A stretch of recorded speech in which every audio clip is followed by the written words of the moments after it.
Hello बच्चों, आपका हमारे चैनल हिंदी वाणी में स्वागत है। आज हम पढ़ेंगे कक्षा 11वीं एवं 12वीं की पुस्तक अभिव्यक्ति एवं माध्यम के अति लघु उत्तरात्मक प्रश्नोत्तर, जो आपकी परीक्षा की दृष्टि से महत्वपूर्ण हैं। आइए हम प्रश्नोत्तर पढ़ते हैं। हमारा पहला प्रश्न है, रेडियो समाचार की भाषा कैसी होनी चाहिए? उत्तर है, रेडियो समाचार की भाषा सरस, निरक्षर लोगों के लिए बोधगम्य, आम बोलचाल की सुस्पष्ट भाषा होनी चाहिए। कहने का तात्पर्य यह है कि रेडियो पर जो हम समाचार सुनते हैं उनकी भाषा ऐसी हो जो सभी लोगों को आसानी से समझ में आ जाए, चाहे पढ़े लिखे लोग हों या निरक्षर, सबके लिए वो बिल्कुल आसान होनी चाहिए। प्रश्न 2, इलेक्ट्रॉनिक मीडिया के तेजी से लोकप्रिय होने का क्या कारण है? उत्तर है, इलेक्ट्रॉनिक मीडिया की सुविधा 24 घंटे उपलब्ध रहती है। इसमें पढ़ने, सुनने और देखने की तीनों सुविधाएं होती हैं। अगला प्रश्न है, विशेष लेखन से आप क्या समझते हैं? उत्तर है, किसी विशेष विषय पर सामान्य लेखन से हटकर किया गया लेखन विशेष लेखन होता है। अधिकांश समाचार पत्रों और पत्रिकाओं के साथ साथ रेडियो और टीवी चैनलों में भी विशेष लेखन होता है। प्रश्न 4, पत्रकारिता की साख बनाए रखने के लिए संपादन के किन्हीं दो सिद्धांतों का नामोल्लेख कीजिए। उत्तर है, क, तथ्यों की शुद्धता पर ध्यान देना, ख, निष्पक्षता के साथ सामग्री को प्रस्तुत करना। प्रश्न 5, फीचर किसे कहते हैं? उत्तर है, सुव्यवस्थित, सृजनात्मक और आत्मनिष्ठ लेखन को फीचर कहते हैं। इसका उद्देश्य पाठकों को सूचना देना, शिक्षित करना और मनोरंजन करना होता है। अगला प्रश्न है, इंटरनेट पत्रकारिता के बहुत लोकप्रिय होने का सबसे प्रमुख क्या कारण है? इंटरनेट पत्रकारिता आजकल बहुत अधिक लोकप्रिय क्यों होती जा रही है? उत्तर है, इंटरनेट की सुविधा 24 घंटे उपलब्ध रहती है। यह सभी प्रकार की सूचनाओं के आदान प्रदान, चर्चा व परिचर्चाओं का साधन होने के साथ साथ मनोरंजन का भी साधन है, इसलिए यह बहुत अधिक लोकप्रिय हो गई है। अगला प्रश्न है, रेडियो समाचार की संरचना किस शैली पर आधारित होती है? उत्तर है, उल्टा पिरामिड शैली। अगला प्रश्न है, भारत में पहला छापाखाना कब और कहाँ खुला? उत्तर है, भारत में पहला छापाखाना सन 1556 में गोवा में खुला। अगला प्रश्न है, बीट रिपोर्टिंग और विशेषीकृत रिपोर्टिंग में मुख्य अंतर क्या है? उत्तर है, बीट रिपोर्टिंग में संवाददाता का उस क्षेत्र के संबंध या विषय में सामान्य जानकारी या रुचि होना पर्याप्त है, जबकि विशेषीकृत रिपोर्टिंग में विषय से जुड़ी घटनाओं, मुद्दों और समस्याओं का बारीकी से विश्लेषण होता है। पत्रकार को उस विषय की विशेष जानकारी होनी चाहिए। अगला प्रश्न है, वेबसाइट पर विशुद्ध पत्रकारिता शुरू करने का श्रेय किस साइट को प्राप्त है? उत्तर है, rediff.com को। अगला प्रश्न है, टीवी पर प्रसारित किए जाने वाले समाचार किन किन चरणों से होकर दर्शकों तक पहुंचते हैं? उत्तर है, टीवी पर समाचार दर्शकों तक निम्नलिखित चरणों से होकर गुजरते हैं: फ्लैश या breaking news, high anchor, phone in anchor, visual, anchor byte, live, anchor package. अगला प्रश्न है, विशेष रिपोर्ट कितने प्रकार की होती है? लिखिए। उत्तर है, विशेष रिपोर्ट 4 प्रकार की होती है: खोजी रिपोर्ट, इन डेप्थ रिपोर्ट, विश्लेषणात्मक रिपोर्ट और विवरणात्मक रिपोर्ट। अगला प्रश्न है, बीट किसे कहते हैं? उत्तर है, खबरें कई तरह की होती हैं, जैसे राजनीतिक, आर्थिक, आपराधिक, खेल, फिल्म, कृषि आदि। संवाददाताओं के बीच काम का विभाजन उनकी दिलचस्पी और ज्ञान को ध्यान में रखकर किया जाता है। मीडिया की भाषा में इसे बीट कहा जाता है। अगला प्रश्न है, पत्रकार का क्या दायित्व है? उत्तर है, पत्रकार का दायित्व है पाठकों अथवा दर्शकों तक सूचना पहुंचाना, उन्हें जागरूक और शिक्षित करने के साथ साथ उनका मनोरंजन करना। अगला प्रश्न है, पत्रकार कितने तरह के होते हैं? उत्तर है, पत्रकार 3 तरह के होते हैं: पूर्णकालिक पत्रकार, अंशकालिक पत्रकार और फ्रीलांसर पत्रकार। प्रश्न, पूर्णकालिक पत्रकार से आप क्या समझते हैं? उत्तर है, वे पत्रकार जो किसी समाचार संगठन में काम करने वाले वेतनभोगी कर्मचारी होते हैं, वे पूर्णकालिक पत्रकार कहलाते हैं। ऐसे पत्रकार किसी एक पत्र के लिए ही लेखन कार्य करते हैं तथा उससे नियमित रूप से वेतन लेते हैं। अगला प्रश्न है, अंशकालिक पत्रकार किसे कहते हैं? उत्तर है, अंशकालिक पत्रकार किसी समाचार संगठन के लिए एक निश्चित मानदेय पर काम करने वाला पत्रकार होता है। अगला प्रश्न है, फ्रीलांसर पत्रकार किसे कहते हैं? उत्तर है, वह पत्रकार जिसका संबंध किसी विशेष अखबार से नहीं होता है, बल्कि वह भुगतान के आधार पर अलग अलग अखबारों के लिए लिखता है। इस प्रकार फ्रीलांसर पत्रकार एक से अधिक पत्रों में भी अपने लेख छापता रहता है या छपवाता रहता है। अगला प्रश्न है, पत्रकारीय लेखन का संबंध और दायरा कहाँ तक सीमित है? उत्तर है, पत्रकारीय लेखन का संबंध और दायरा समसामयिक और वास्तविक घटनाओं, समस्याओं और मुद्दों तक सीमित होता है। अगला प्रश्न है, समाचार पत्रों के समाचारों की भाषा की 2 विशेषताएं लिखिए। उत्तर है, क, भाषा सीधी, सरल, साफ सुथरी और प्रभावी होने के साथ साथ सुबोध होती है, जो सबको अच्छे से समझ में आ जाए। ख, वाक्य छोटे छोटे और सहज होते हैं, जटिल वाक्यों का प्रयोग इनमें नहीं किया जाता।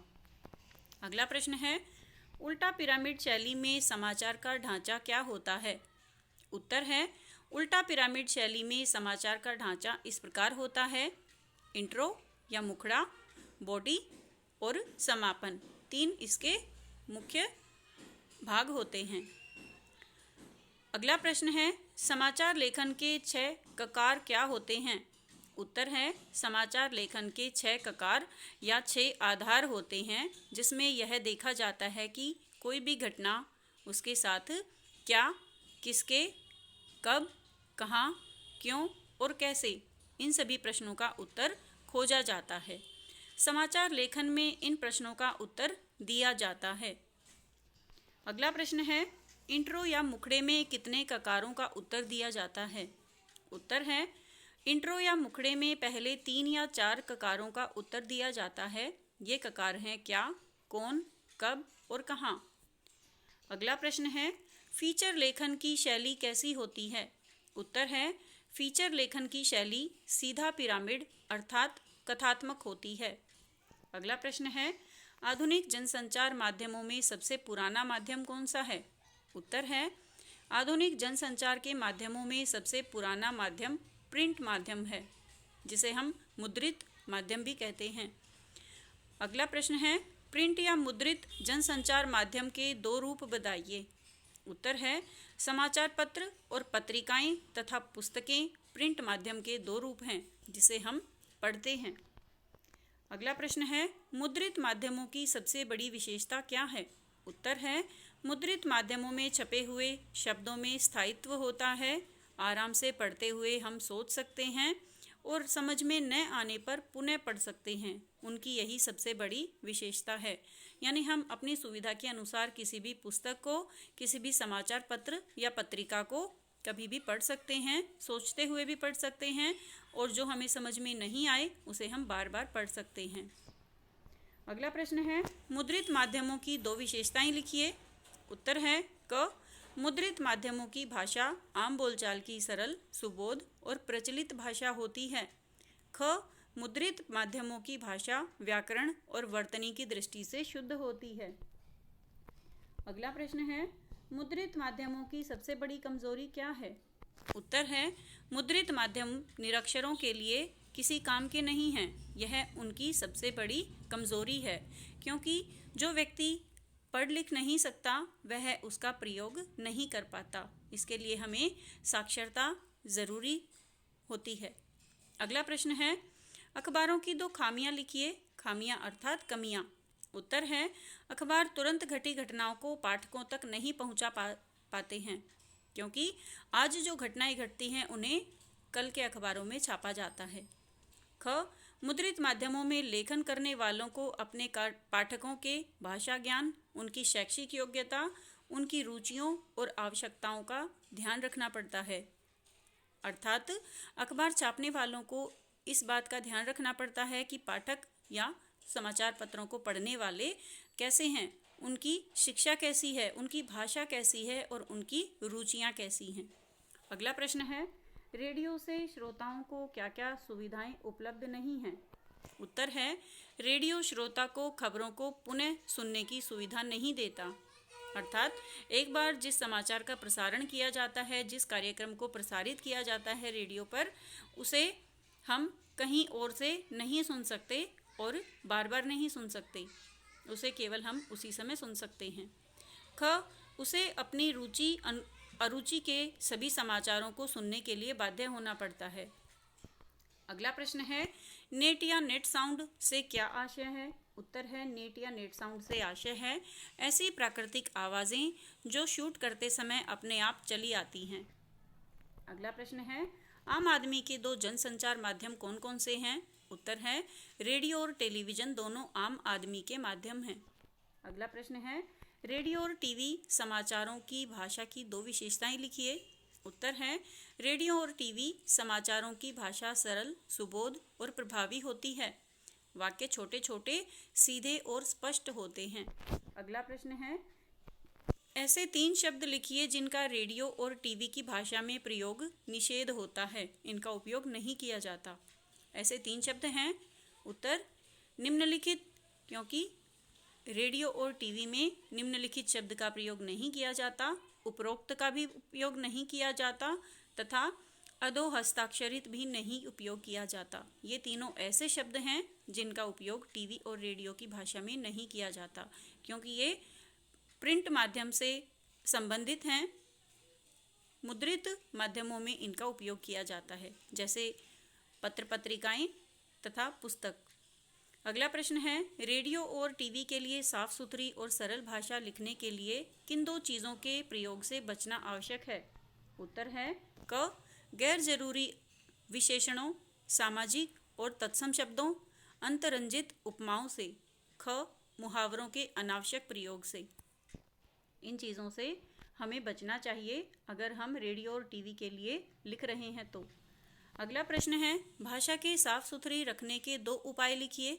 उत्तर है, वाक्य छोटे छोटे हों, एक वाक्य में एक ही बात कही जाए तथा वाक्यों में तारतम्यता होनी चाहिए।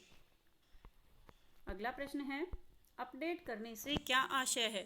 उत्तर है, अपडेट करने से आशय है कि इंटरनेट की विभिन्न वेबसाइटों पर उपलब्ध नवीनतम सूचनाओं से स्वयं को परिचित करना।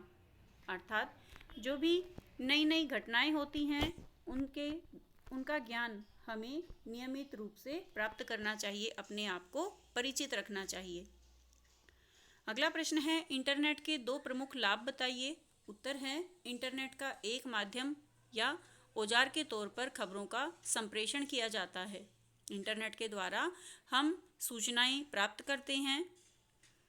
ख, समाचारों के संकलन, उनके सत्यापन और प्रतिपुष्टि के लिए इंटरनेट का प्रयोग किया जाता है विभिन्न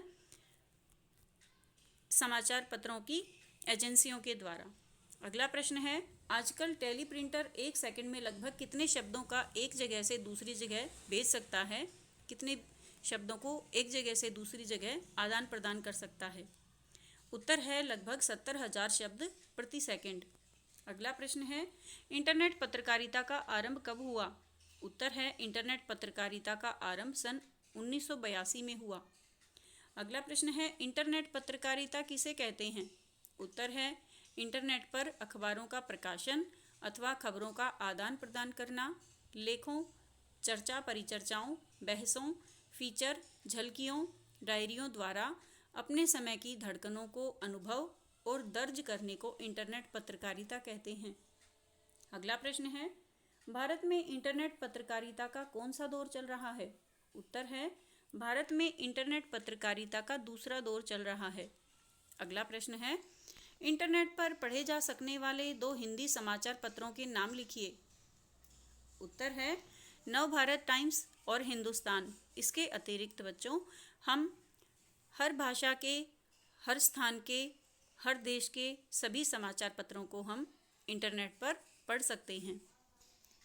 अगला प्रश्न है, हिंदी में नेट पत्रकारिता करने का श्रेय किसे दिया जाता है? उत्तर है, हिंदी में नेट पत्रकारिता आरंभ करने का श्रेय वेब दुनिया को जाता है। वेब दुनिया ने हिंदी में नेट पत्रकारिता आरंभ की थी। अगला प्रश्न है, उस हिंदी अखबार का नाम बताइए जो प्रिंट रूप में न होकर केवल इंटरनेट पर ही उपलब्ध है। उत्तर है, प्रभा साक्षी नामक हिंदी अखबार केवल इंटरनेट पर ही उपलब्ध होता है, उसे हम प्रिंट रूप में प्राप्त नहीं करते। अगला प्रश्न है, हिंदी का सर्वश्रेष्ठ वेबसाइट कौन सी है? उत्तर है, हिंदी की सर्वश्रेष्ठ वेबसाइट BBC है। अगला प्रश्न है, आजकल इंटरनेट पत्रकारिता के अत्यंत लोकप्रिय होने का क्या कारण है? उत्तर है, इससे न केवल खबरों का संप्रेषण, पुष्टि, सत्यापन होता है, बल्कि अखबारों के बैकग्राउंड को तैयार करने में तत्काल सहायता मिलती है। अगला प्रश्न है, टीवी पर प्रसारित खबरों में सबसे महत्वपूर्ण क्या है? उत्तर है, टीवी पर प्रसारित खबरों में विजुअल, नेट और बाइट सबसे महत्वपूर्ण है। अगला प्रश्न है, प्रिंट माध्यम की 2 विशेषताएं लिखिए। उत्तर है, प्रिंट माध्यम जनसंचार के आधुनिक माध्यमों में सबसे पुराना है। ख, इस माध्यम से लिखित भाषा का विस्तार होता है। अगला प्रश्न है, प्रिंट माध्यम की 2 खामियां लिखिए। उत्तर है, क, अशिक्षित व्यक्तियों के लिए इस माध्यम की कोई उपयोगिता नहीं है।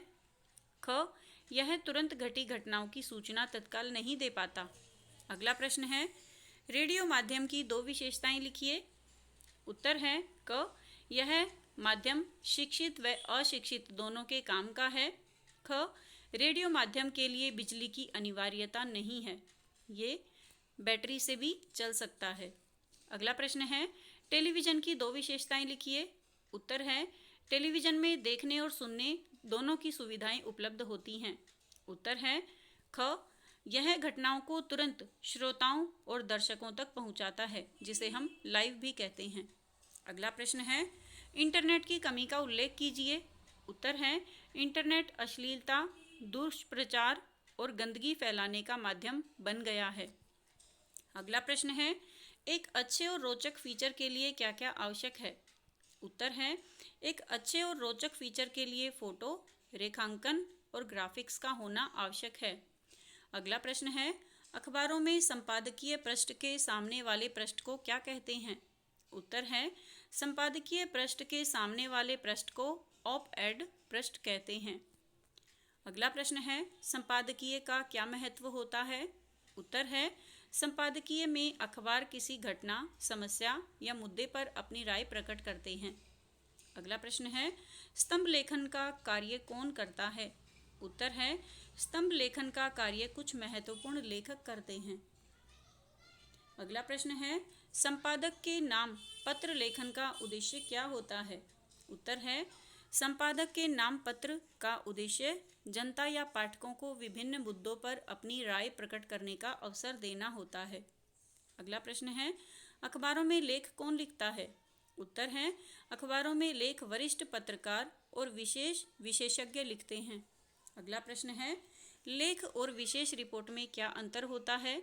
उत्तर है, लेख में लेखक के विचारों को प्रमुखता दी जाती है, उसमें उस विषय से जुड़े सभी तथ्यों और सूचनाओं के अतिरिक्त पृष्ठभूमि की सामग्री भी होती है, जबकि विशेष रिपोर्ट में गहरी छानबीन, विश्लेषण और व्याख्या के आधार पर उनके नतीजे, प्रभाव और कारणों को स्पष्ट किया जाता है। अगला प्रश्न है, साक्षात्कार के लिए पत्रकार में कौन कौन से गुण होने चाहिए? उत्तर है, किसी व्यक्ति का साक्षात्कार करने के लिए पत्रकार में संवेदनशीलता, कूटनीति, धैर्य, साहस और ज्ञान जैसे गुण होने चाहिए। अगला प्रश्न है, वह लेखन जिसमें किसी मुद्दे के प्रति समाचार पत्र की अपनी राय प्रकट की जाती है, उसे क्या कहते हैं? उत्तर है, उसे संपादकीय कहते हैं। अगला प्रश्न है, किसी घटना, समस्या या मुद्दे की गहन छानबीन और विश्लेषण को क्या कहा जाता है? उत्तर है, किसी घटना, समस्या या मुद्दे की गहन छानबीन और विश्लेषण को रिपोर्ट कहते हैं। अगला प्रश्न है, लेख किसे कहते हैं? उत्तर है, किसी समाचार के अंतर्गत उसका विस्तार, पृष्ठभूमि, विवरण आदि देने वाले को लेख कहते हैं। अगला प्रश्न है, डेस्क से क्या अभिप्राय है? उत्तर है समाचार पत्रों और पत्रिकाओं, टीवी और रेडियो चैनल में विशेष लेखन की व्यवस्था को डेस्क कहते हैं। अगला प्रश्न है, विशेष लेखन क्या होता है? उत्तर है किसी विशेष विषय पर सामान्य लेखन से हटकर किया गया लेखन विशेष लेखन कहलाता है। अगला प्रश्न है, संवाददाताओं के काम का विभाजन किस आधार पर किया जाता है? उत्तर है संवाददाताओं में काम का विभाजन उनकी विषय में दिलचस्पी और ज्ञान को ध्यान में रखकर किया जाता है। अगला प्रश्न है, बीट किसे कहते हैं? उत्तर है संवाददाताओं के बीच काम का विभाजन आमतौर पर उनकी रुचि और ज्ञान को ध्यान में रखने की प्रक्रिया को मीडिया में बीट कहा जाता है। अगला प्रश्न है, खेलों में दिलचस्पी और जानकारी रखने वाले पत्रकार को कौन सी बीट मिलेगी? उत्तर है खेल बीट। अगला प्रश्न है, कृषि क्षेत्र से संबंधित शब्दावली के 2 उदाहरण दीजिए। उत्तर है क, गेहूं पड़ा टूटा, ख, लाल मिर्च और लाल हुई। इस प्रकार के शब्द कृषि संबंधित शब्दावली से लिए गए हैं। अगला प्रश्न है, सर्राफा बाजार से संबंधित भाषा शैली के 2 उदाहरण दीजिए। उत्तर है क, सोना तेरा हजारी हुआ, ख, चांदी लुढ़की। अगला प्रश्न है, पर्यावरण और मौसम से जुड़ी विशेष शब्दावली का प्रयोग करते हुए 2 समाचारों के शीर्षक लिखिए। उत्तर है क, मछुआरों को सुनामी की चेतावनी, ख, पश्चिमी विक्षोभ के कारण मूसलाधार वर्षा की संभावना। अगला प्रश्न है, बीट से जुड़ा समाचार लेखन की शैली क्या होती है? उत्तर है उल्टा पिरामिड शैली। अगला प्रश्न है, विशेष लेखन के 5 प्रमुख विषय लिखिए। उत्तर है अर्थ व्यापार, विज्ञान प्रौद्योगिकी, खेल, कृषि तथा विदेश।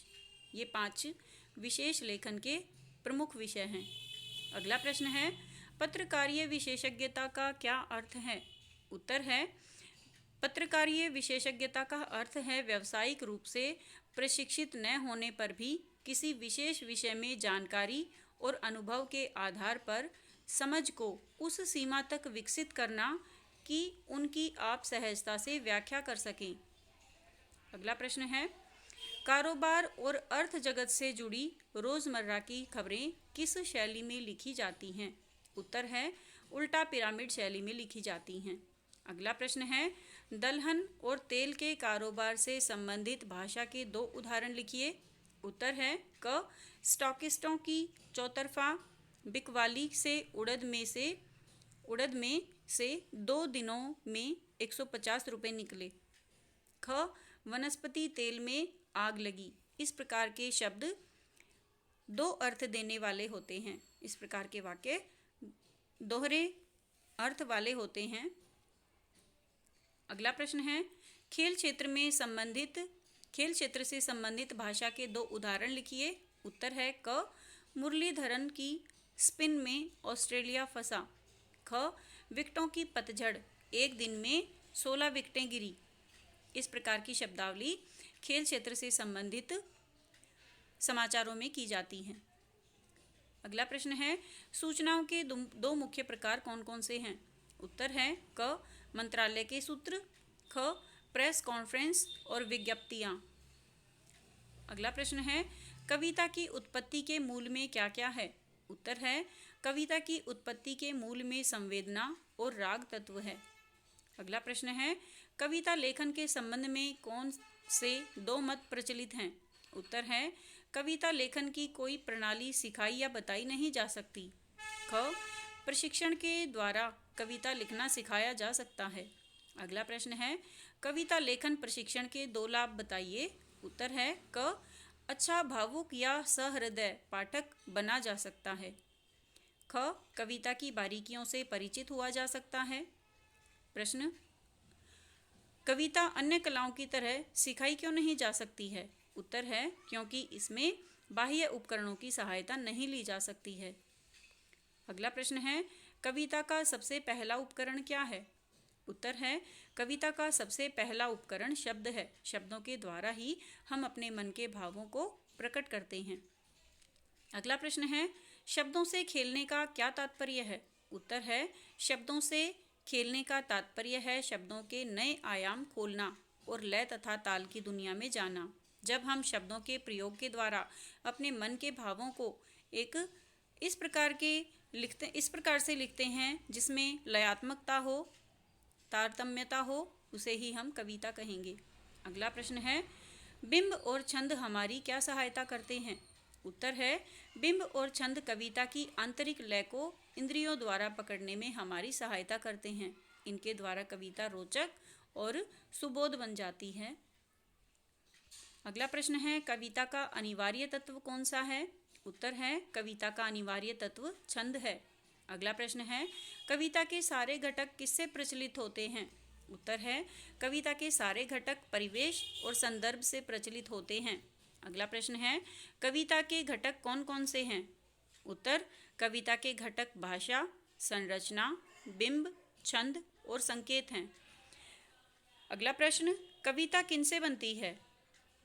उत्तर कविता शब्दों के मेल, परिवेश के अनुसार शब्द चयन, लय, तुक, वाक्य संरचना, यति, गति, बिंब, संक्षिप्तता के साथ साथ विभिन्न अर्थ स्तर आदि से बनती है। अगला प्रश्न है, नाटक को किस प्रकार के काव्य की संज्ञा दी गई है? उत्तर है नाटक को दृश्य काव्य की संज्ञा दी गई है। अगला प्रश्न है, नाटककार को नाटक लिखते समय किस बात को सदा याद रखना चाहिए? उत्तर है समय के बंधन की बात को नाटककार को सदैव ध्यान रखना चाहिए, अर्थात नाटककार को समय का ध्यान रखना अति आवश्यक है। अगला प्रश्न है, नाटक वर्तमान काल में ही क्यों लिखे जाते हैं? उत्तर है नाटक को वर्तमान काल में संयोजित करना होता है, अर्थात उसे प्रदर्शित करना होता है, इसलिए नाटक को वर्तमान काल में ही लिखते हैं। अगला प्रश्न है, नाटक का शरीर किसे कहा जाता है? उत्तर है बोले जाने वाले शब्द को नाटक का शरीर कहा जाता है, जिसे हम वार्तालाप या कन्वर्सेशन भी बोलते हैं। अगला प्रश्न है, नाटक के तत्व कौन कौन से हैं? उत्तर है कथ्य, संवाद, चरित्र चित्रण, देश काल, भाषा और उद्देश्य नाटक के तत्व होते हैं। इन सब के बिना नाटक अधूरा माना जाता है। अगला प्रश्न है, नाटककार को कौन सी कला आनी चाहिए? उत्तर है नाटककार को घटनाओं, स्थितियों अथवा दृश्यों का चुनाव, उन्हें उचित क्रम में रखना, प्रारंभ से अंत तक विकास की दशा में आगे बढ़ने की कला आनी चाहिए। ये सभी नाटककार के आवश्यक गुण हैं। अगला प्रश्न है, किस प्रकार का नाटक गहरा और सशक्त सिद्ध होता है? उत्तर है जिस नाटक में असंतुष्टि, छटपटाहट, प्रतिरोध और अस्वीकार जैसे नकारात्मक गुण जितने अधिक होंगे वह नाटक उतना ही गहरा और सशक्त होगा। अगला प्रश्न है, दो चर्चित नाटकों के नाम लिखिए। उत्तर है अंधा युग और तुगलक। अगला प्रश्न है, आधुनिक युग के दो नाटककारों के नाम लिखिए। उत्तर है मोहन राकेश तथा धर्मवीर भारती आधुनिक युग के महान नाटककार हैं। अगला प्रश्न है, एक अच्छा नाटक कौन सा होता है? उत्तर है एक अच्छा नाटक वही होता है जो कथा को आपसी बहस, वाद विवाद और तर्क वितर्क से आगे बढ़ाता है। अगला प्रश्न है, कहानी का इतिहास कितना पुराना है? उत्तर है कहानी का इतिहास मानव इतिहास के जितना ही पुराना है। जब से मानव का जन्म हुआ है तभी से उसका इतिहास अर्थात कहानी का इतिहास भी तभी से शुरू हो गया है, जब से मानव ने बोलना और सुनना शुरू किया। अगला प्रश्न है, कहानी का केंद्र बिंदु कौन होता है? उत्तर है कहानी का केंद्र बिंदु कथानक होता है। जो मुख्य कहानी होती है, जो मुख्य विषय वस्तु होती है, उसे ही हम कथानक कहते हैं। अगला प्रश्न है, कहानी के तत्वों का उल्लेख कीजिए। उत्तर है कहानी के मुख्य तत्व हैं कथानक, पात्र, भाषा, देशकाल, उद्देश्य और संवाद। अगला प्रश्न है, कहानी में कथानक के कितने स्तर होते हैं? उत्तर है कहानी में कथानक के 3 स्तर होते हैं, आदि अर्थात शुरुआत, मध्य और अंत। अगला प्रश्न है, कहानी की भाषा कैसी होनी चाहिए? उत्तर है कहानी की भाषा सरल, सहज और स्वाभाविक होनी चाहिए। अगला प्रश्न है, लेख में किस शैली का प्रयोग होता है? लेख में कैसी शैली का प्रयोग होता है? उत्तर है लेख में मैं शैली का प्रयोग होता है, अर्थात लिखने वाला अपने विचारों को लिखता है और ऐसे भी लिखता है कि जैसे ये उसी के विचार हैं स्वयं। अगला प्रश्न है, कहानी को रोचक बनाने में कौन सा तत्व सहायक होता है? उत्तर है कहानी को रोचक बनाने में द्वंद्व तत्व सहायक होता है। अगला प्रश्न है, कहानी की भाषा कैसी होनी चाहिए? उत्तर है कहानी की भाषा सरल, सहज और स्वाभाविक होनी चाहिए। अगला प्रश्न है, स्टिंग ऑपरेशन क्या है? यह क्यों किया जाता है? उत्तर है स्टिंग ऑपरेशन किसी गुप्त कैमरे से किया जाता है। यह एक गुप्त ऑपरेशन है जिसमें किसी भ्रष्टाचार अथवा रहस्य का भंडाफोड़ किया जाता है, अर्थात किसी ऐसे कार्य को उजागर किया जाता है जो कानूनी रूप से और सामाजिक रूप से अवैध माना जाता है।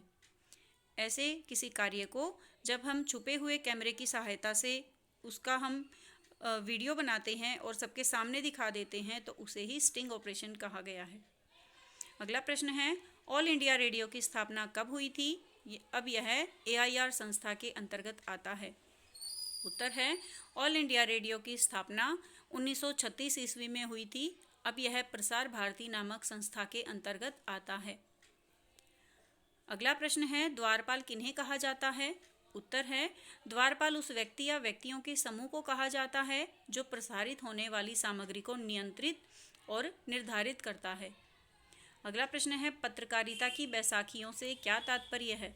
उत्तर है पत्रकारिता की बैसाखियों से तात्पर्य है वे साधन जिनके सहारे पत्रकारिता निष्पक्ष, वस्तुपरक और संतुलित बनती है। ये बैसाखियां हैं 1 निष्पक्षता, 2 सच्चाई, 3 संतुलन और 4 स्पष्टता। तो निष्पक्षता, सच्चाई, संतुलन और स्पष्टता, ये 4 ही पत्रकारिता की बैसाखियां कहलाती हैं। अगला प्रश्न है, रेडियो समाचार वाचक की 2 विशेषताएं बताएं। उत्तर है नंबर 1, आवाज़ में स्पष्टता हो, 2, वाचक का उच्चारण सही हो। अगला प्रश्न है, चौथा स्तंभ किसे कहा जाता है और क्यों? उत्तर है मीडिया को लोकतंत्र का चौथा स्तंभ कहा जाता है क्योंकि मीडिया ही लोकतंत्र को सजग बनाए रखता है, वह जनता के हितों की रक्षा करता है। अगला प्रश्न है, संचार प्रक्रिया में फीडबैक का महत्व बताइए। उत्तर है समाचार प्राप्त वार्ता की प्रतिक्रिया को फीडबैक कहा जाता है। फीडबैक के आधार पर ही संदेश में सुधार किया जाता है, इसी से संचार की प्रक्रिया आगे बढ़ती जाती है। अगला प्रश्न है, स्वतंत्रता से पहले की किन्हीं 2 पत्रिकाओं के नाम लिखिए। उत्तर है हंस और जागरण। अगला प्रश्न है, भारत में कौन कौन सी साइटें प्रयोग की जाती हैं? उत्तर है भारत में सच्चे अर्थों में यदि कोई वेब पत्रकारिता कर रहा है तो वह rediff.com, इंडियाई फोनलाइन व सीफी जैसी कुछ ही साइटें हैं। रिडिफ को भारत की पहली साइट कहा जा सकता है। अगला प्रश्न है, उल्टा पिरामिड शैली में समाचारों को किस क्रम में लिखा जाता है? उत्तर है उल्टा पिरामिड शैली में समाचार के सबसे महत्वपूर्ण तथ्य को सबसे पहले लिखा जाता है, उसके बाद घटते हुए महत्वपूर्ण क्रम में अन्य तथ्यों या सूचनाओं को लिखा या बताया जाता है। इस शैली में किसी घटना, विचार, समस्या का ब्यौरा कालानुक्रम के बजाय सबसे महत्वपूर्ण तथ्य या सूचना से शुरू होता है।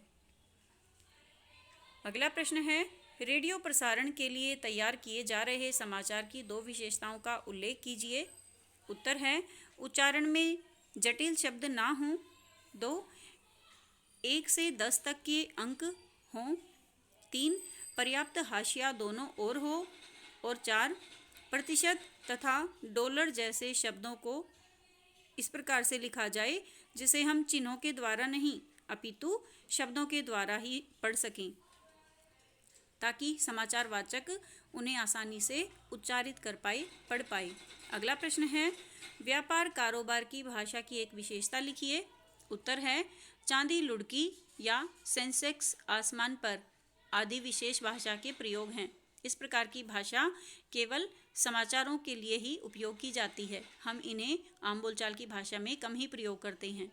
अगला प्रश्न है, खोजी पत्रकारिता से क्या आशय है? उत्तर है, भ्रष्टाचार, अनियमितता, गड़बड़ी आदि को उजागर करने वाली पत्रकारिता खोजी पत्रकारिता कहलाती है। अगला प्रश्न है, मुद्रित माध्यम में लेखक को क्या ध्यान रखना चाहिए? उत्तर है, मुद्रित माध्यमों में लिखने वालों को अपने पाठकों के भाषा ज्ञान के साथ साथ उनके शैक्षिक ज्ञान और योग्यता का विशेष ध्यान रखना पड़ता है। इसके अलावा उन्हें पाठकों की रुचियों और ज़रूरतों का भी पूरा ध्यान रखना पड़ता है। अगला प्रश्न है, उल्टा पिरामिड का आशय स्पष्ट कीजिए। उत्तर है, उल्टा पिरामिड समाचारों का ढांचा है जिसमें आधार ऊपर और शीर्ष नीचे होता है और क्रम होता है समापन, बॉडी, मुखड़ा। अगला प्रश्न है, वेबसाइट पर विशुद्ध पत्रकारिता शुरू करने का श्रेय किस भारतीय वेबसाइट को जाता है? उत्तर है, तहलका.com। अगला प्रश्न है, मुद्रण माध्यम प्रिंट मीडिया के अंतर्गत आने वाले दो माध्यमों का उल्लेख कीजिए। उत्तर है, समाचार पत्र और पत्र पत्रिकाएं। अगला प्रश्न है, फ्लैश या ब्रेकिंग न्यूज़ का क्या आशय है? उत्तर है, कोई भी बड़ी खबर कम शब्दों में और खबरों को रोककर सबसे पहले दर्शक तक पहुंचाना ही ब्रेकिंग न्यूज़ कहलाता है। अगला प्रश्न है, संचार माध्यमों में रेडियो क्या है? उत्तर है, रेडियो श्रव्य माध्यम है। इसमें सब कुछ ध्वनि, स्वरों और शब्दों का खेल है। इसमें हम केवल ध्वनि का उपयोग करते हैं जिसे हम सुनते हैं। अगला प्रश्न है, रेडियो समाचार की भाषा कैसी होनी चाहिए? उत्तर है, रेडियो समाचार की भाषा ऐसी होनी चाहिए जिसमें आम बोलचाल की भाषा के साथ साथ सटीक मुहावरों का भी उपयोग किया गया हो। अगला प्रश्न है, पत्रकारीय लेखन किसे कहते हैं? उत्तर है, अखबार या अन्य समाचार माध्यमों में काम करने वाले पत्रकार अपने पाठकों, दर्शकों तथा श्रोताओं तक सूचनाएं पहुंचाने के लिए लेखन के विभिन्न रूपों का इस्तेमाल करते हैं। इसे ही पत्रकारीय लेखन कहते हैं। अगला प्रश्न है, फीचर के आखिर में क्या होना चाहिए? उत्तर है, फीचर के आखिर में उनकी भविष्य की योजनाओं पर फोकस होना चाहिए। अगला प्रश्न है, इन डेप्थ रिपोर्ट से आप क्या समझते हैं? उत्तर है, इन डेप्थ रिपोर्ट में सार्वजनिक तौर पर उपलब्ध तथ्यों, सूचनाओं और आंकड़ों की गहरी छानबीन की जाती है। अगला प्रश्न है, संपादकीय लेखन क्या होता है? उत्तर है, संपादकीय पृष्ठ पर प्रकाशित होने वाले संपादकीय को उस अखबार की अपनी आवाज़ माना जाता है। संपादकीय के जरिए अखबार किसी घटना, समस्या या मुद्दे के प्रति अपनी राय प्रकट करते हैं। अगला प्रश्न है, अखबारों में किस तरह के लेख लिखे होते हैं? उत्तर है, अखबारों में प्रकाशित होने वाले विचारपूर्ण लेखन से उस अखबार की छवि बनती है। अखबारों में संपादकीय पृष्ठ पर प्रकाशित होने वाले संपादकीय अग्रलेख, लेख और टिप्पणियां विचारपरक पत्रकारीय लेखन की श्रेणी में आते हैं। अगला प्रश्न है, स्तंभ लेखन क्या होता है? उत्तर है, स्तंभ लेखन भी विचारपरक लेखन का प्रमुख रूप है। कुछ महत्वपूर्ण लेखक अपने खास वैचारिक रुझान के लिए जाने जाते हैं। उनकी अपनी एक लेखन शैली भी विकसित हो जाती है। अगला प्रश्न है, लिखित और मौखिक भाषा में क्या अंतर है? उत्तर है, लिखित और मौखिक भाषा में सबसे बड़ा अंतर यह है कि लिखित भाषा अनुशासन की मांग करती है। मौखिक भाषा में एक स्वतः स्फूर्तता होती है। लिखित भाषा जिसे हम पढ़ते हैं और लिखते हैं, और मौखिक भाषा जिसे हम बोलते हैं और सुनते हैं, समझते हैं। अगला प्रश्न है, संपादक के नाम पाठक के पत्र कहाँ प्रकाशित होते हैं? उत्तर है, अखबारों के संपादकीय पृष्ठ पर और पत्रिकाओं की शुरुआत में संपादक के नाम पाठकों के पत्र भी प्रकाशित होते हैं। सभी अखबारों में यह एक स्थायी स्तंभ होता है। यह पाठकों का अपना स्तंभ होता है। इस स्तंभ के जरिए अखबार के पाठक न सिर्फ विभिन्न मुद्दों पर अपनी राय व्यक्त करते हैं, बल्कि सभी लोग अपनी अपनी समस्याओं को भी उठाते हैं। अगला प्रश्न है, लेख लिखने वालों को किस प्रकार शुरुआत करनी चाहिए? उत्तर है, लेख की कोई एक निश्चित शैली नहीं होती और हर एक लेखक की अपनी एक शैली होती है। लेकिन अगर अखबारों और पत्रिकाओं के लिए लेख लिखना चाहते हैं तो शुरुआत उन विषयों के साथ करनी चाहिए जिस पर आपकी अच्छी तरह से पकड़ और जानकारी हो। अगला प्रश्न है, टीवी और रेडियो पर विशेष लेखन के लिए क्या प्रबंध होता है? उत्तर है, अधिकतर समाचार पत्रों और पत्रिकाओं के अलावा टीवी और रेडियो चैनलों में विशेष लेखन के लिए अलग डेस्क होता है और विशेष डेस्क पर काम करने वाले पत्रकारों का समूह भी अलग होता है। अगला प्रश्न है, भारत का पहला छापाखाना किसने खोला था? उत्तर है, भारत में पहला छापाखाना मिशनरियों ने धर्म प्रचार की पुस्तकें छापने के लिए खोला था। अगला प्रश्न है, जनसंचार के आधुनिक माध्यमों में सबसे पुराना माध्यम कौन सा है? उत्तर है, प्रिंट यानी मुद्रित माध्यम जनसंचार के आधुनिक माध्यमों में सबसे पुराना है। अगला प्रश्न है, अखबार और पत्रिका के लिए लेखक और पत्रकारों को किन किन बातों को याद रखना चाहिए? उत्तर है, अखबार और पत्रिका के लिए लेखक और पत्रकार को हमेशा यह याद रखना चाहिए कि वह ऐसे विशाल समुदाय के लिए लिख रहा है जिसमें एक विश्वविद्यालय के कुलपति सरीखे विद्वान से लेकर कम पढ़े लिखे मजदूर और किसान भी शामिल हो सकते हैं। अर्थात अखबार और पत्रिका के लिए यदि लेखक लिखता है, पत्रकार लिखता है, तो उसे इस बात का ध्यान रखना चाहिए कि उसे कोई भी गुणवान, विद्वान अथवा कम पढ़ा लिखा व्यक्ति भी उसे पढ़ सकता है।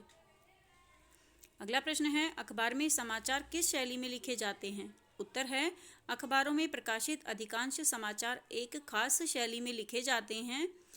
इस समाचारों में किसी भी घटना, समस्या या विचार के सबसे महत्वपूर्ण तथ्य, सूचना या जानकारी को सबसे पहले पैराग्राफ में लिखा जाता है। उसके बाद के पैराग्राफ में उससे कम महत्वपूर्ण सूचना या तथ्य की जानकारी दी जाती है। यह प्रक्रिया तब तक जारी रहती है जब तक समाचार खत्म नहीं हो जाता। अगला प्रश्न है, पत्रकार कितने प्रकार के होते हैं? ये प्रश्न हम पढ़ चुके हैं। पत्रकारीय लेखन में कैसी भाषा का प्रयोग किया जाता है? उत्तर है, पत्रकारीय लेखन में आलंकारिक, संस्कृत निष्ठ भाषा शैली के बजाय आम बोलचाल की भाषा का उपयोग किया जाता है। पाठकों को ध्यान में रखकर ही अखबारों में सीधी, सरल, साफ सुथरी लेकिन प्रभावी भाषा का उपयोग किया जाता है। अगला प्रश्न है, फीचर की भाषा कैसी होनी चाहिए, किस प्रकार की होती है? उत्तर है, फीचर की भाषा में समाचारों की सपट बयानी नहीं चलती, लेकिन इसका अर्थ यह नहीं है कि फीचर की भाषा और शैली को आलंकारिक और दुरूह बना दिया जाए। अगला प्रश्न है, सफल साक्षात्कार के लिए क्या ज़रूरी है? उत्तर है, एक अच्छे और सफल साक्षात्कार के लिए यह ज़रूरी है कि आप जिस विषय पर और जिस व्यक्ति के साथ साक्षात्कार करने जा रहे हैं उसके बारे में आपके पास पर्याप्त जानकारी हो। अगला प्रश्न है, एंकर बाइट से आप क्या समझते हैं? उत्तर है, टीवी पत्रकारिता में एंकर बाइट का काफ़ी महत्व है। टेलीविज़न में किसी भी खबर को पुष्ट करने के लिए इससे संबंधित बाइट दिखाई जाती है। किसी घटना की सूचना देने और उसके दृश्य दिखाने के साथ ही घटना के बारे में प्रत्यक्षदर्शियों या संबंधित व्यक्तियों का कथन दिखाकर और सुनाकर खबर को प्रामाणिकता प्रदान की जाती है। अगला प्रश्न है, इंटरनेट और पत्रकारिता में क्या संबंध है? उत्तर है, इंटरनेट जहां सूचनाओं के आदान प्रदान का बेहतरीन औजार है, वहीं यह अश्लीलता, दुष्प्रचार और गंदगी फैलाने का भी जरिया बन गया है। इंटरनेट पर पत्रकारिता के भी दो रूप हैं। पहला तो इंटरनेट का एक माध्यम या औजार के तौर पर इस्तेमाल, यानी खबरों के संप्रेषण के लिए इंटरनेट का उपयोग होता है। दूसरा, रिपोर्टर अपनी खबर को एक जगह से दूसरी जगह तक ईमेल के जरिए भेजने और समाचारों के संकलन, खबरों के सत्यापन और पुष्टिकरण में भी इसका इस्तेमाल करता है। अगला प्रश्न है, भारत में इंटरनेट पत्रकारिता कब से शुरू हुई? उत्तर है, भारत में इंटरनेट पत्रकारिता का अभी तीसरा दौर चल रहा है। भारत में इसका पहला दौर 1982 से 1992 से शुरू माना जा सकता है, जबकि दूसरा दौर 1993 से 2001 से शुरू हुआ। तीसरा दौर 2002 से लेकर अब तक माना जा रहा है। अर्थात भारत में इंटरनेट पत्रकारिता का अब तीसरा दौर चल रहा है। अगला प्रश्न है, लाइव किसे कहते हैं? उत्तर है, लाइव यानी किसी खबर का घटनास्थल से सीधा प्रसारण। सभी टीवी चैनल कोशिश करते हैं कि किसी बड़ी घटना के दृश्य तत्काल दर्शकों तक सीधे पहुंचाए जाएं। जैसे हम किसी खेल का लाइव प्रसारण देखते हैं, अगला प्रश्न है, हिंदी की वेब पत्रकारिता की क्या समस्या है? उत्तर है, हिंदी की वेब पत्रकारिता की सबसे बड़ी समस्या हिंदी के फ़ॉन्ट की है। डायनामिक फ़ॉन्ट की अनुपलब्धता के कारण हिंदी की ज़्यादातर साइटें खुलती ही नहीं हैं, अर्थात हिंदी भाषा का प्रयोग इंटरनेट की दुनिया में या वेब की दुनिया में बहुत कम किया जाता है। अगला प्रश्न है, एंकर पैकेज से आप क्या समझते हैं? उत्तर है, एंकर पैकेज किसी भी खबर को संपूर्णता के साथ पेश करने का नज़रिया है। इसमें संबंधित घटना के दृश्य, इससे जुड़े लोगों की बाइट एवं ग्राफिक्स के जरिए ज़रूरी सूचनाएं आदि होती हैं। अगला प्रश्न है, खोजी रिपोर्ट क्या होती है, उसका इस्तेमाल कब किया जाता है? उत्तर है, खोजी रिपोर्ट में किसी विषय की गहराई से छानबीन करके ऐसे तथ्यों और सूचनाओं को सामने लाया जाता है जिन्हें पहले दबाने या छुपाने का प्रयास किया गया था। इस रिपोर्ट का इस्तेमाल प्राय सार्वजनिक महत्व के मामलों में भ्रष्टाचार, अनियमितताओं, रिश्वतखोरी, गड़बड़ियों आदि को उजागर करने के लिए किया जाता है। अगला प्रश्न है, भारत में समाचार पत्रकारिता का प्रारंभ कब और किससे हुआ, कब और किसने किया? उत्तर है, भारत में समाचार पत्रकारिता का प्रारंभ 1780 में जेम्स ऑगस्ट हिकी के बंगाल गजट से हुआ था। अगला प्रश्न है, हिंदी में समाचार प्रसारण करने वाले किन्हीं 2 टीवी चैनलों के नाम लिखिए। उत्तर है, IBN 7 और NDTV आज तक। IBN 7 का दूसरा नाम है NDTV और आज तक।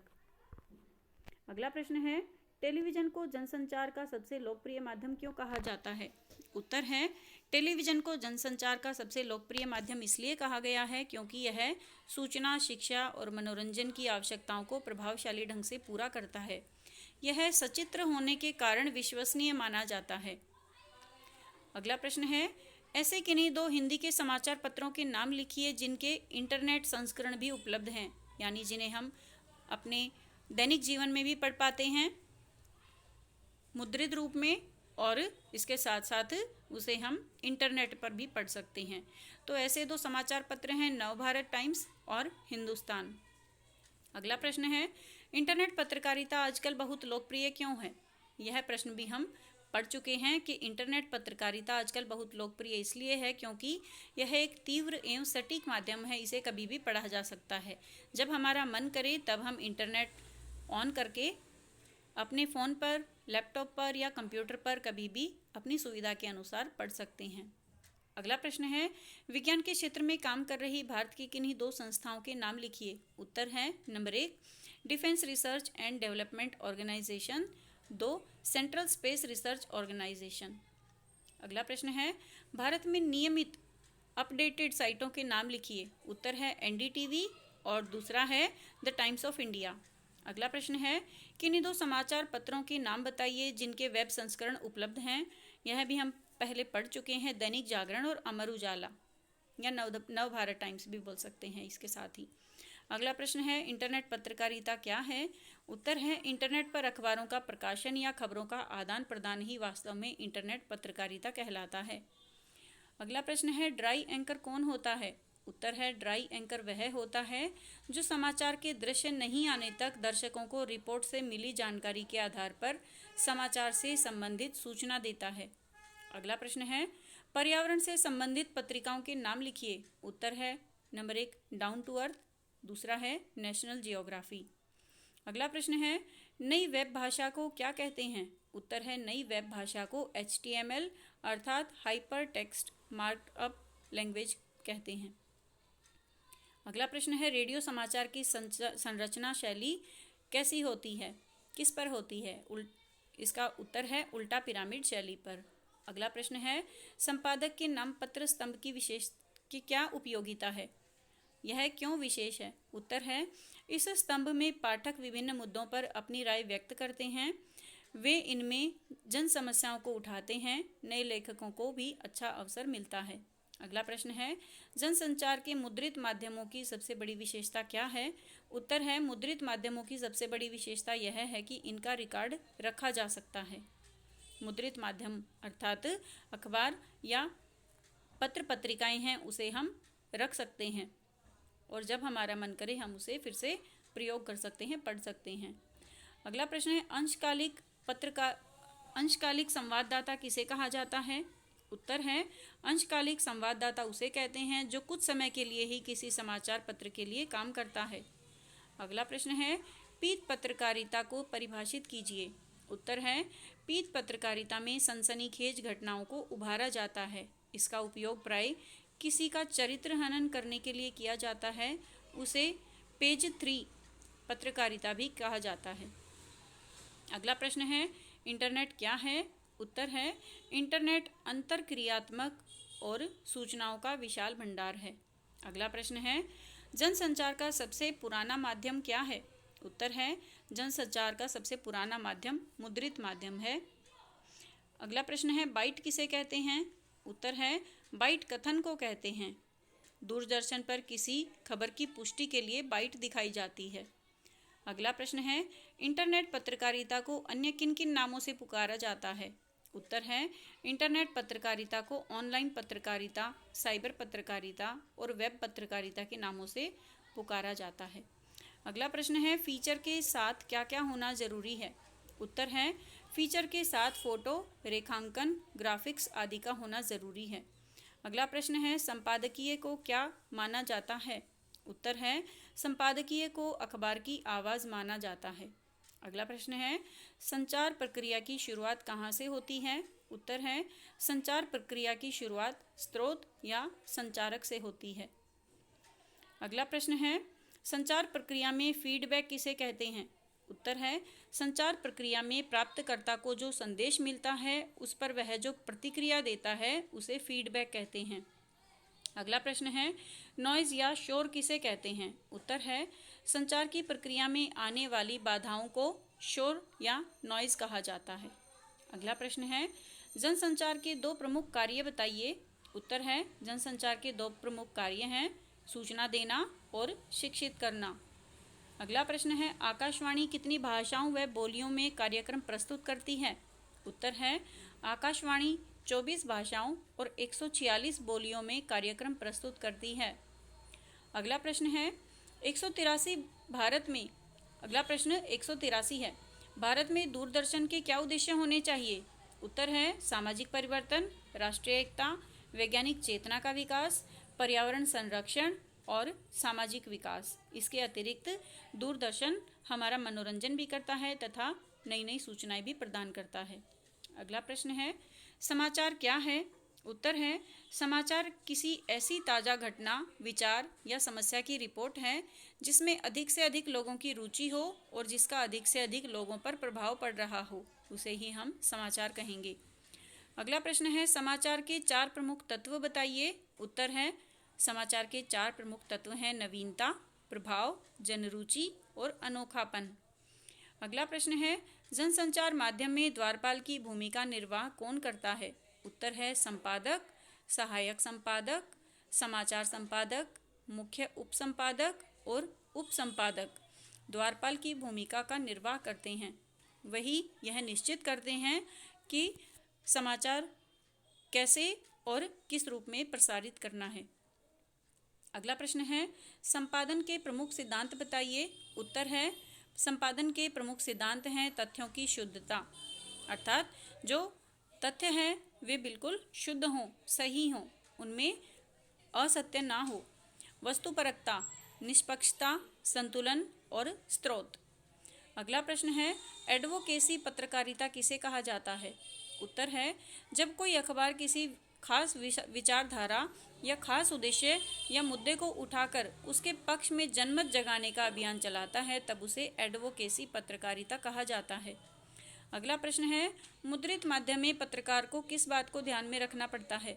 उत्तर है मुद्रित माध्यम में पत्रकार को इस बात को ध्यान में रखना पड़ता है कि आलेख में मौजूद सभी गलतियों और अशुद्धियों को दूर कर लिया जाए, अर्थात उसे अपनी तरफ से सभी अशुद्धियों को दूर करना होता है।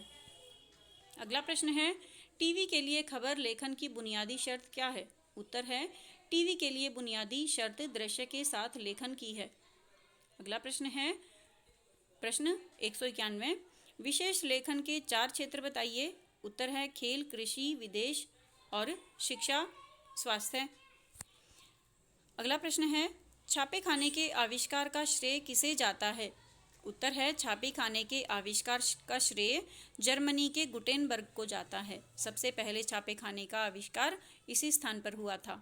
अगला प्रश्न है, रेडियो में अखबार वाली क्या सुविधा नहीं है? उत्तर है, रेडियो में अखबार की तरह पीछे लौटकर सुनने की सुविधा नहीं होती। अगला प्रश्न है, प्रिंट माध्यम से क्या तात्पर्य है? उत्तर है, प्रिंट माध्यम से तात्पर्य है अखबार, पत्रिकाएं और पुस्तकें। इन्हें प्रिंट किया जाता है, छापा जाता है, इनमें स्थायित्व होता है। अगला प्रश्न है, विज्ञापन के 2 उद्देश्य लिखिए। उत्तर है, विज्ञापन के 2 उद्देश्य हैं, अपने उत्पाद की विशेषताएं बताना और दूसरा है लोगों का ध्यान आकर्षित करके वस्तु की बिक्री बढ़ाना।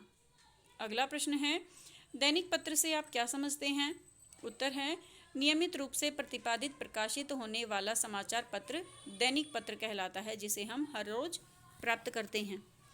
अगला प्रश्न है, साप्ताहिक पत्र से आप क्या समझते हैं? उत्तर है, सप्ताह में एक बार प्रकाशित होने वाला पत्र साप्ताहिक पत्र कहलाता है, जिसे हम 7 दिन में या 1 सप्ताह में एक बार प्राप्त करते हैं, वह साप्ताहिक पत्र कहलाएगा। अगला प्रश्न है, पाक्षिक पत्र से क्या अभिप्राय है? उत्तर है, 15 दिन में एक बार प्रकाशित होने वाले पत्र को पाक्षिक कहा जाता है। ऐसे पत्र 1 महीने में 2 बार ही प्रकाशित होते हैं। अगला प्रश्न है, समाचार में डेडलाइन से क्या तात्पर्य है? उत्तर है, किसी भी समाचार को एक समय सीमा के अंतर्गत ही प्रकाशित किया जाता है, यही डेडलाइन कहलाती है। अर्थात जो आज की घटना घटी है उसे कल दिखाया जाएगा, या यदि लाइव है तो उसी समय दिखाया जाएगा। उसके अतिरिक्त पुराने समाचार को बार बार किसी अन्य दिन नहीं दिखाया जाता है, केवल उल्लेख के लिए दिखा सकते हैं। अगला प्रश्न है, निबंध लेखन में किस शैली का प्रयोग वर्जित है? उत्तर है, मैं शैली का प्रयोग निबंध लेखन में वर्जित है। उम्मीद है बच्चों, आपको अभिव्यक्ति एवं माध्यम से लिए गए ये लघु उत्तरात्मक प्रश्न समझ में आ गए होंगे। यदि आपको यह वीडियो अच्छा लगा तो आप इसे अपने दोस्तों के साथ ज़रूर शेयर करें। धन्यवाद।